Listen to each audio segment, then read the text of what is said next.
கர்த்தர் யோசுவாவோடே கூட இருந்தார். அவன் கீர்த்தி தேசமெங்கும் பரம்பிற்று. கிறிஸ்துவுக்குள் பிரியமானவர்களே, யோசுவா அதிகாரம் 6 கேள்விகளும் பதில்களும்.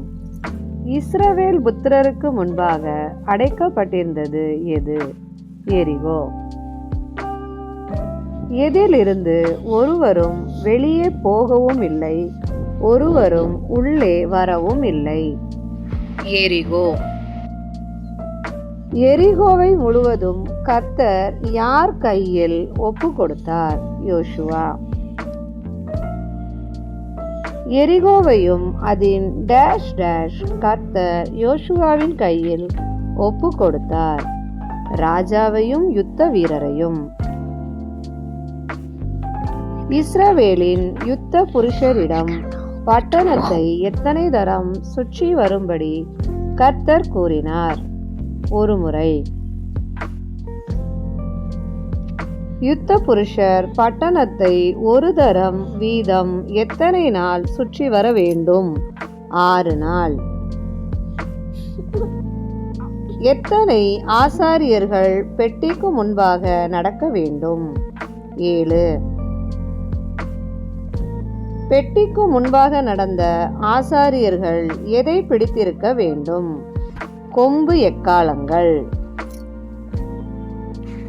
7ஆம் நாள் எத்தனை முறை பட்டணத்தை சுற்றி வர வேண்டும்? 7 முறை. பெட்டிக்கு முன்னால் நடந்த ஆசாரியர்கள் எத்தனை எக்காளங்களை பிடித்திருக்க வேண்டும்? 7. யார் எக்காளங்களை ஊத வேண்டும்? ஆசாரியர்கள். யோசுவா யாரிடம் உடன்படிக்கை பெட்டியை எடுத்து கொண்டு போக கூறினான்? ஆசாரியர்கள். யோசுவா ஜனங்களிடம் எதை சுற்றி நடந்து போக கூறினான்? பட்டணம். யுத்த சன்னதர்கள் எதற்கு முன் நடக்க வேண்டும்? கர்த்தரின் பெட்டி. கர்த்தருடைய உடன்படிக்கை பெட்டி யாருக்கு பின்னால் சென்றது? எக்காளங்களை பிடித்திருக்கிற ஆசாரியர்கள். யார் சொல்லும் நாள் மட்டும் ஜனங்கள் ஆர்ப்பரியாமலும் சத்தம் காட்டாமலும் இருக்க வேண்டும்? யோசுவா. யோசுவா சொல்லும் நாள் வரை ஜனங்களின் வாயிலிருந்து டேஷ் புறப்படக்கூடாது, ஒரு பேச்சும்.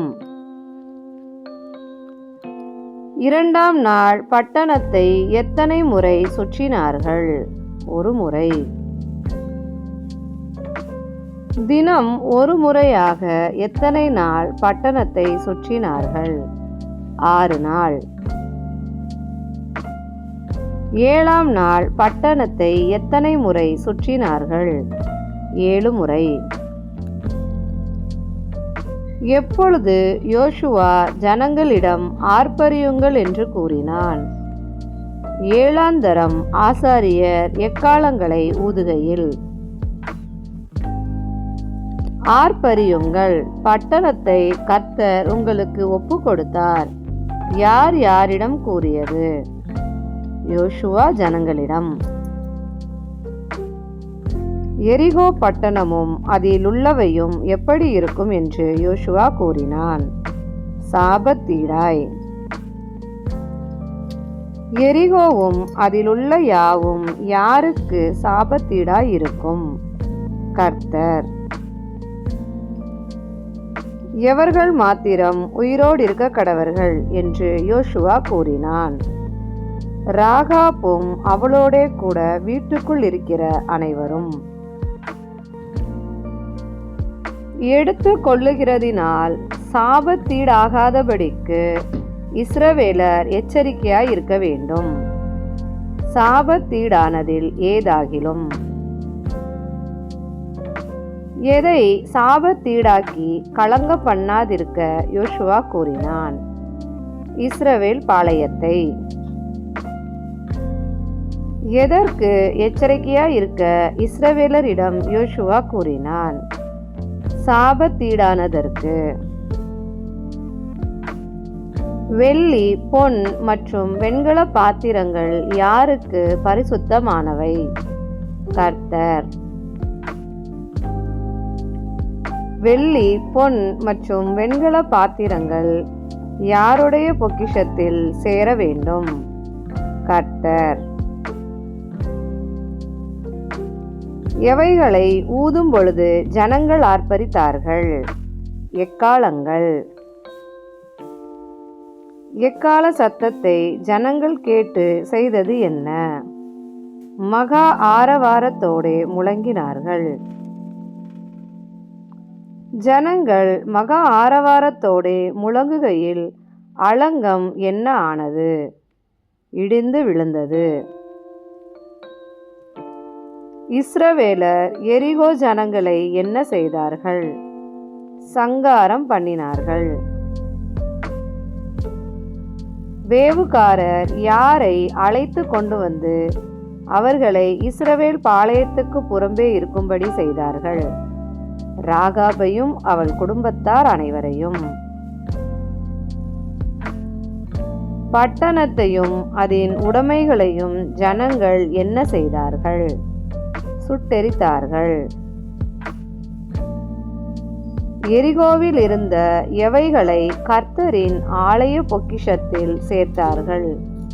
வெள்ளி, பொன், வெண்கலம் மற்றும் இரும்பினால் செய்த பாத்திரங்கள்.